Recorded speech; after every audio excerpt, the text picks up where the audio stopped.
I'm going to start with something pretty uncomfortable. I want you to try this as well. Just pull up a ChatGPT window and say, roast me. When I ask that, it says, you're the kind of guy who reads The Secret, nods thoughtfully, and then builds a Notion dashboard to manifest his next 10x. You've got 8 figures of net worth, not true, but still refresh your newsletter open rates like it's your Robinhood account from 2021. It goes on and says, the scariest part, you're self-aware enough to laugh at all of this and still write a best-selling memoir about it. But here's where it gets kind of messed up. It says, do you want it meaner? And that gave me chills because this is a freaking computer talking to me.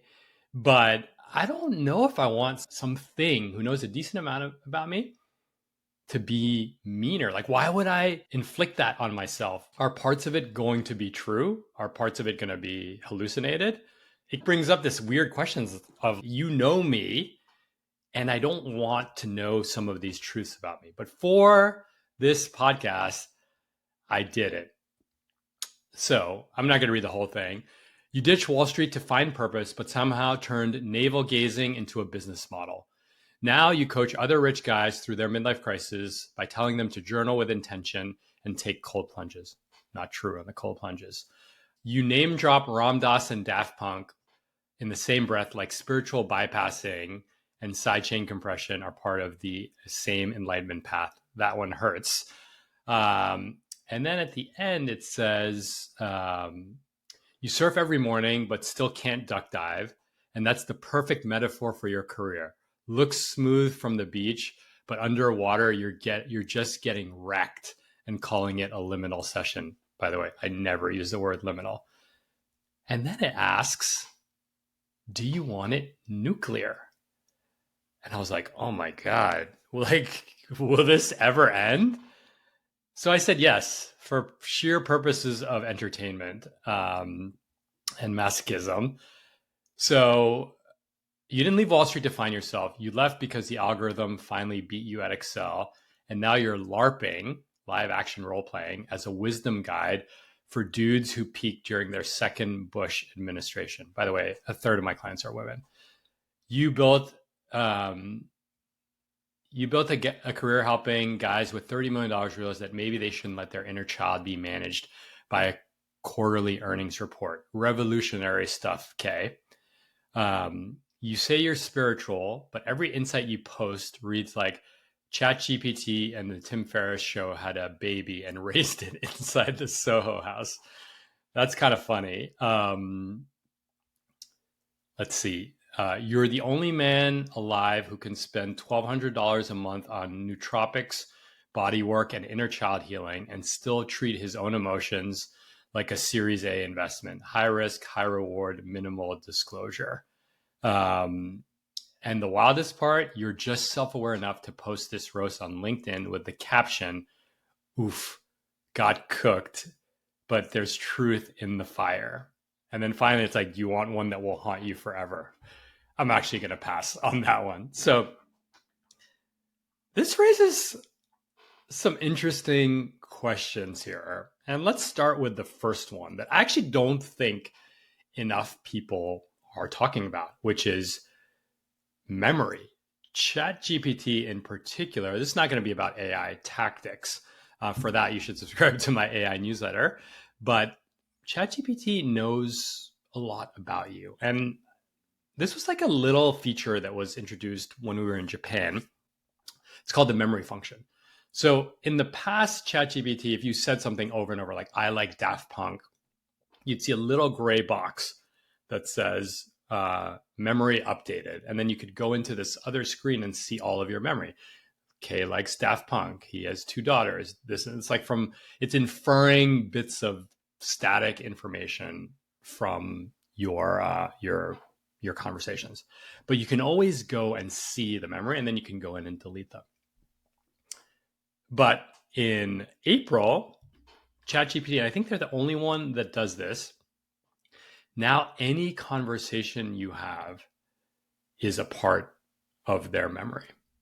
So if you are using ChatGPT as a life coach or as a therapist, everything you've ever said can, like, if you ask it to roast you, it's gonna, like, imagine asking your therapist to roast you. Like that's a vicious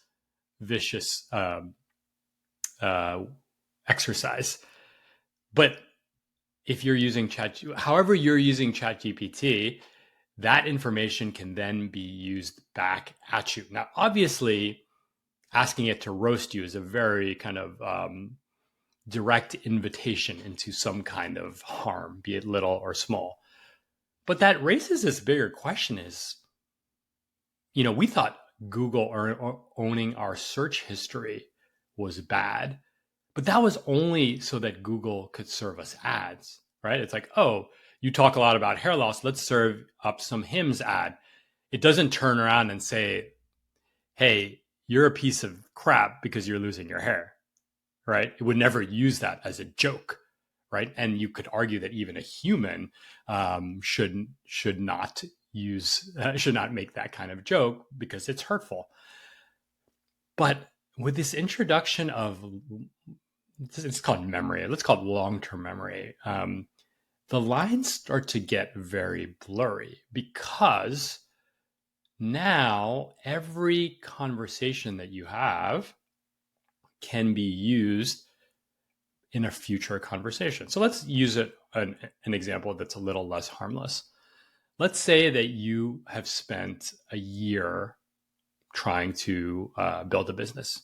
So you've asked it all these questions, you've built all these processes, it's watched you write marketing copy, it knows who your customers are. And let's say like that business suddenly fails, it goes bankrupt, stops making money. ChatGPT doesn't really know. You can say, remember that my business failed, but it has like, let's say it has like 1,000 conversations about that business. You can't just memento it, just like rip that memory out. It's going to persist forever. And so this raises let's put the privacy questions aside because those are somewhat unanswered today. But let's think about the personal use cases, right? Are you comfortable giving ChatGPT your innermost thoughts, right? That's the first question. And if so, are you ready for the consequences of that? Not from like privacy, those thoughts being leaked outside, which is a legitimate risk, but it being used back towards you in a conversation, right? So that's an interesting question. There's another interesting question, which is who owns your memories? Right? The nature of a chat-based assistant means that you kind of constantly talk to it. It knows, and it's very intelligent, so it knows what you're feeling, where you are, what you buy, what you're researching, who frustrates you, who you love, your disappointments, your goals, your spiritual beliefs. Just by talking, unless you self-censor yourself, just by talking with ChatGPT, you are basically teaching it a lot about yourself. Now, we talked about the privacy concerns, like they could sell that data, and that hasn't been tested yet, but there's no guard. We saw what happened with 23andMe with the DNA data, right? It went bankrupt. Some data company bought your DNA data. Okay, so there's a privacy component of your data. Then there is, well, sometimes I don't want you to reference it, right? Like let's say you had a dark spell in your life and then now you're in a good spell. You don't want little bits and pieces of that dark spell being reintroduced into your conversations. And there's no like switch, like take out all of the dark spell parts of my life, right? Because it's not black and white. It's not dark life, happy life. It's very blended. And then there's a more interesting, kind of more somewhat pragmatic question of what if you want to change? Like, what if you want to go from ChatGPT to Google Gemini? You can't move your memories over. You can't move 2 years, 3 years, 10 years of conversations over. And again, with this, you could say, well, we've been doing that with Google or Facebook. We have, but like you leave Facebook, you're not like, oh, damn, like my ad targeting is going to get really bad now. No, like you barely look at the ads anyway, right? But here you move it over, you're like, oh my God, I'm starting from ground zero here. Like this knows nothing about me. And that could be a great thing or that could be a bad thing. So this is an important question that I don't think people have thought through fully on the who owns my memories. Okay, so that's the first question we'll talk about. The second question I want to talk about is how do you approach this with children? And so I have an 11-year-old and a 7-year-old. And I would say I'm of the belief that this is not going away. Not only is it not going away, it's just going to be kind of like a mobile phone. Like it's just a part of society. And yes, there are little places where you can go to a comedy show where cell phones aren't allowed. You can send your kids to a summer camp that is device free. Some hotels, luxury hotels, block out service, like in White Lotus, they take your phones. But for the most part, to engage in society, both professionally and personally, you're going to need some version of this. So I am of the belief that this is not going away, and I don't think you can opt out. I think your life, it's just like it's very, very hard. I try to not use my phone for 5 hours on a Saturday, and it's impossible. I need Google Maps. I need to my Ring doorbell. I need to pay for things on Apple Pay. Like it's very hard to opt out, and I think we've already passed the point of opting out on LLMs, but if not, we're definitely very close. So if you take kids, they're not opting out. And my kids are younger, so I'm not at the college phase yet. But there have been a handful of articles in the last couple weeks where they basically say like all college is now is just LLMs writing essays and doing your homework for you. And it's led to kind of two interesting kind of pathways that people are addressing this.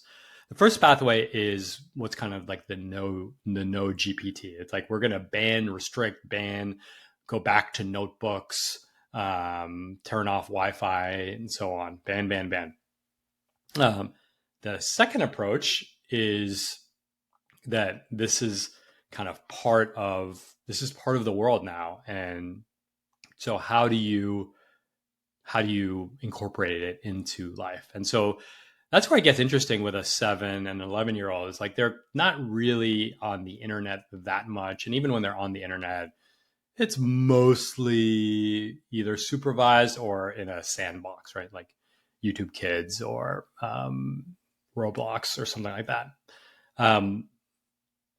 I compare this a bit to the way Europeans and Americans approach alcohol. So Americans approach alcohol kind of the no GPT way, which is bad, 21, no, don't even have a sip, don't talk about it. And then this whole kind of nefarious underground economy of fake IDs and underage drinking and drunk driving and all that emerges, right? So that's kind of we're going to ban it, but then it either explodes at 21 or you just have less awareness of how people are actually using it. That's the American way, the no GPT way. Then there's the European way, which is it's just another thing, right? So a 12-year-old can have a small glass of wine at the dinner table and no one makes a big deal out of it. And so by not making it taboo, by kind of introducing it gently, but obviously, I have French relatives, like no one's encouraging their 12-year-olds to get smashed. And by the way, when you're 12, wine usually doesn't taste that good. And so the European way is kind of this opposite way of it's just another thing. And you learn to have a healthy relationship with that thing. That way you don't go berserk at 21. And then And then it's just part of life, right?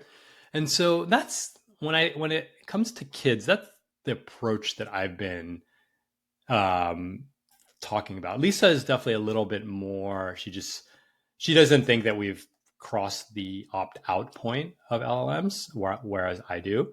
But I will encourage my 11-year-old to, when she has a question on her homework, to use an LLM, ChatGPT, as a coach, right? So one of the rules that we have here, and again, they're going to get older and they can just break the rules. But for now, the rule is you're not allowed to ask ChatGPT for the answer. You can ask it to explain something to you in more detail, explain a concept, give other examples. So that's the way that we have been approaching it. I haven't, fortunately, got down the rabbit hole of my 11-year-old going off the rails. I did, when she borrows my Apple Watch, she'd be like, "What's the scariest movie in the world? Why is it so scary?" You just kind of like push the envelopes of how much trouble you can get into with a digital device. But as we learned with ChatGPT memory, I mean, think about this. Like, at some point, your kid, let's say you have your ChatGPT account and you use it often, your kid or your spouse could go into your ChatGPT account and say, like, what are some of the unhealthy thoughts that my dad has right now?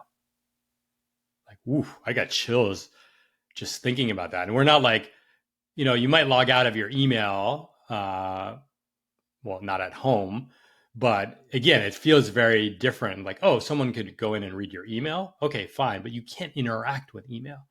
Here, there's this kind of extrapolated version of your thoughts, a lot of it which are not true, some are guessed, some are very true, and you can just go in and interact with them. So with my kids, I'm definitely, I want to encourage them to use them responsibly. I think one of the greatest things, and this will be the third section, one of the greatest things for me about LLMs is that they're coaches, right? So being a curious person, as you could see from my roast, like, I'm constantly asking ChatGPT how to like better understand what makes good music, like how to make good music, right? So I have a music coach, shout out Keller.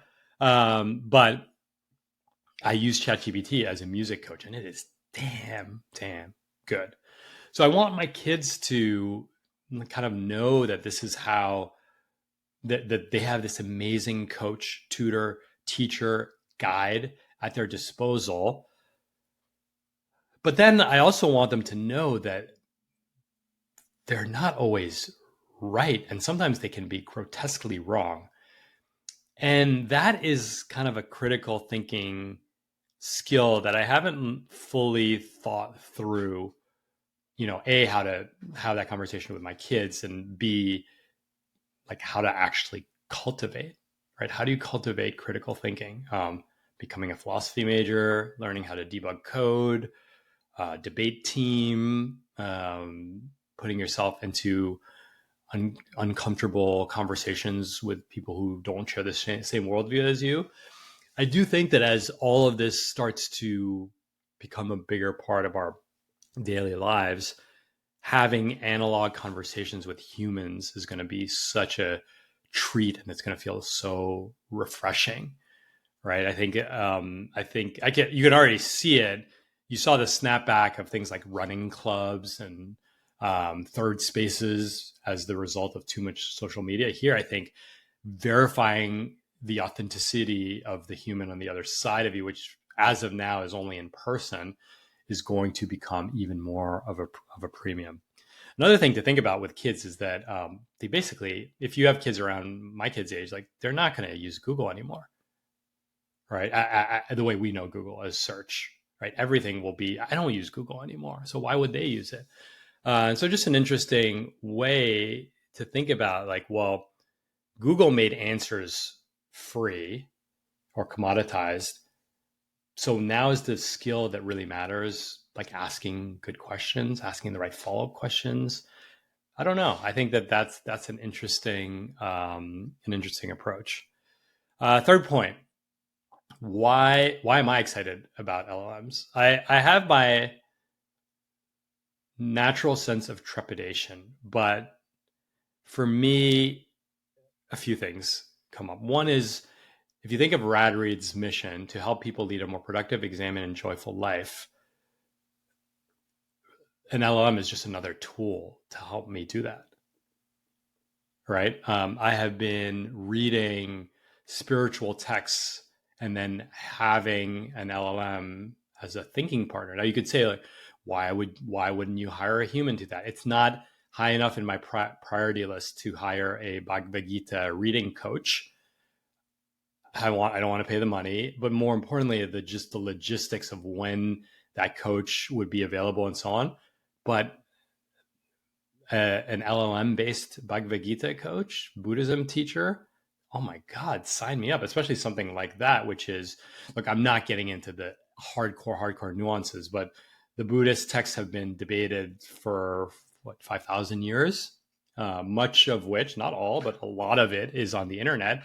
And so the LLMs are actually that's a great use case for an LLM. So I love anything that can help me lead a more productive, examined, and joyful life.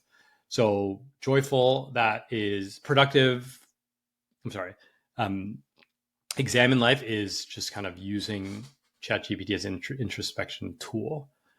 Productive, I don't need to talk more about that, but I think it does yield this interesting concept as like, what if our productivity gets 10x'd because of LLMs? And I do think that that's possible. I think, say, mine's already 5x'd. What's the point, right? I think there's two ways to think about that. One is, well, at some point, everyone's baseline is going to just move up. And so then the relative difference doesn't matter much. And, we are a very market-driven economy. So it will get priced in. But I think if you zoom out and like, what's the point of being productive? The point of being productive for me is to live a joyful and examined life. It's to spend time with my family, spend time on my hobbies, on my health, socialize, have fun, pursue hobbies, meditate. And so for me, when I can be 5x more productive, I feel like, and I own my own business. So if I can become 5x more productive, in general, my revenue won't go up by 5, but it will go up. Or I could just choose to work less. And again, that does not happen in the general apparatus of capitalism, but it definitely happens when you are more tied to your own output, which, by the way, if you are a college graduate, that is an exciting place to be, right? To be in a world where you can have all of these automated little helpers. I think it completely changes the game of entrepreneurship. I think it's terrifying because there's no roadmap. And, I've been an entrepreneur for 10 years and I still struggle to see what the roadmap looks like. But I know that it is there. If I was 20 years old and had the appetite, the drive, the time, the energy, like the types of businesses you could build off of LLMs, I think is spectacular. And again, you could, if your goal was to minimize how many hours you work, that could be one goal. If your goal was to maximize money, that would be another. If the goal was to maximize only working on the things you enjoy doing, that's another one. That's what I think is cool about LLMs is that it allows you to, not fully, but it allows you to kind of, the things you don't want to do, you can kind of outsource it to an LLM, especially the more rote tasks. And the things that you want to be better at and pushed on and challenged on, you can do with the LLM. That's my excitement level. What are my concerns? I think that a little bit like smartphones, I think the lowest common denominator, or the mean person, is the median individual is probably going to struggle to find the motivation to adapt, the resilience to navigate the uncertainty, the creativity to really kind of reinvent their role from first principles. They might have like extra laziness to just want to get the answer to things, do things as fast as possible. And I wonder what happens to a society where that happens at a large scale. I do think that the new has, the has versus has not, right, in society today is like people with capital versus labor. I think that LLMs are going to lessen the importance of capital. And so you're going to have, I don't know if it's like LLM proficiency versus non-LLM proficiency. And I don't think that's an age thing. I see a lot, I would have thought that a lot of 20-year-olds would be living and breathing this stuff, but they're kind of like, I don't get it. It's too complicated. It's changing the world as I am used to applying with it. And I know a bunch of 60-year-olds like Tyler Cohen that are just like, this is the coolest thing I have ever seen. I can't believe I get to use these. And maybe that's the byproduct of being 60 and having lived your life and lived a whole different set of experiences. So that's one of the concerns, is like the baseline user kind of getting the worst parts of an LLM and not getting the best parts, and then that creating a further separation within society, which is probably like another version, a more intense version of class warfare, which is already quite a problem. Class warfare, inequality, both huge problems in the West. By the way, I think AI should democratize, like, you don't like access to answers, but I think it will continue to exacerbate the inequality gap. But I don't think it's going to, I think capital will play less a role. I have issues with copyright. Look, everything I've ever written has been processed by an LLM. Yeah, that's the source of my livelihood. I take a tremendous pride in that. Am I a little bit bummed that I'm not getting attribution for it? Absolutely. But I don't know. I don't feel like in other regards, especially because I was a digital writer, I was like, my writing has always been for the masses. And so if I don't need the attribution, like, would it be nice to have some royalties? Like, sure, but I didn't have royalties on my writing when it was online. So how is it any different, right? So, but I do think that people who spend, years writing a book to have it ripped off in copyright, I think there's a massive problem with that. Okay, the fourth point is, what does this mean for creativity? Is creativity dead? To answer that question, I'll ask a question back to you. Have you read writing from LLMs? It's bad.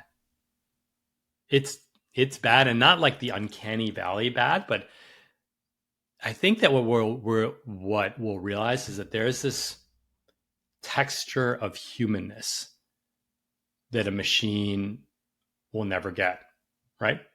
And it might be why some people just refuse to like electronic music because they don't think it's creative. That's fine.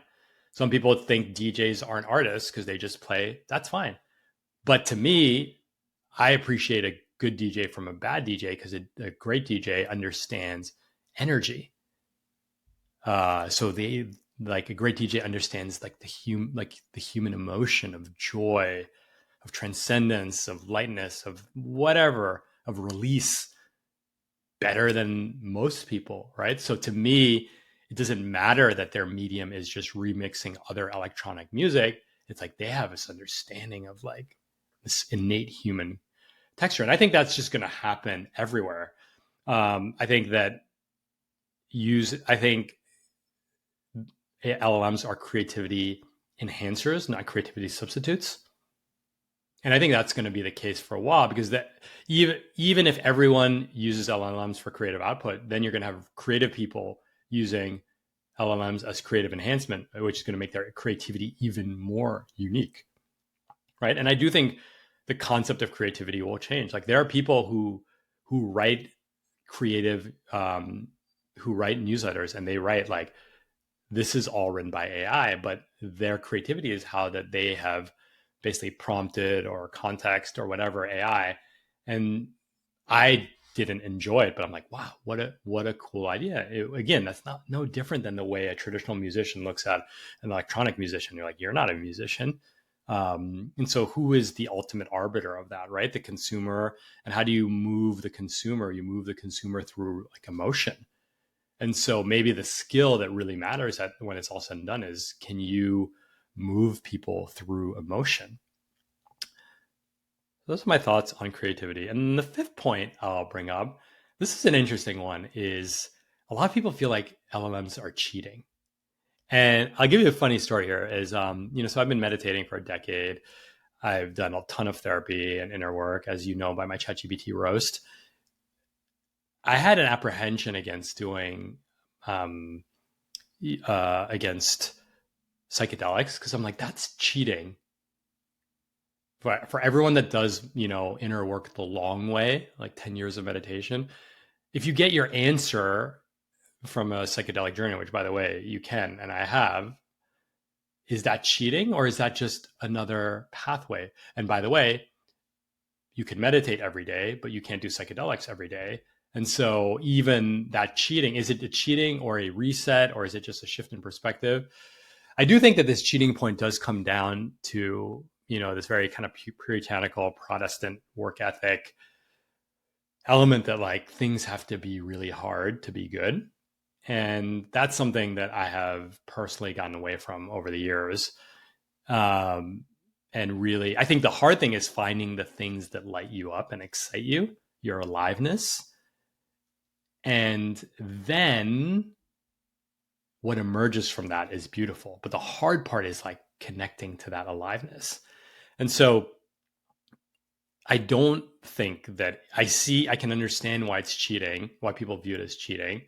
Because by the way, it does feel like cheating. It's like, wait, this thing that took me 4 hours now takes me 10 minutes. At first that feels like cheating. And then the question to me, I think, is like, what do you do with that 3 hours and 50 minutes? Like, go for a walk?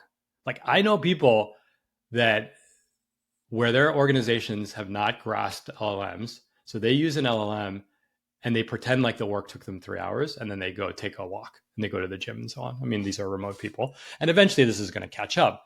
But what do you do with that? I mean, in a purely just, beautiful world, that surplus of time, capital, and effort would go to people who need it more, right? And maybe that's the world that we come to.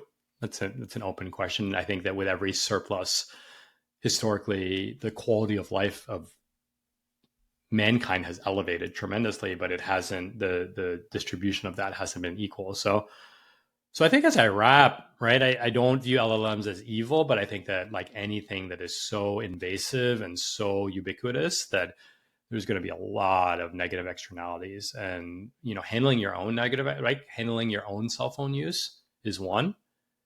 And then can you impact the negative externalities in your broader community, in your family, in your institutions, in your companies?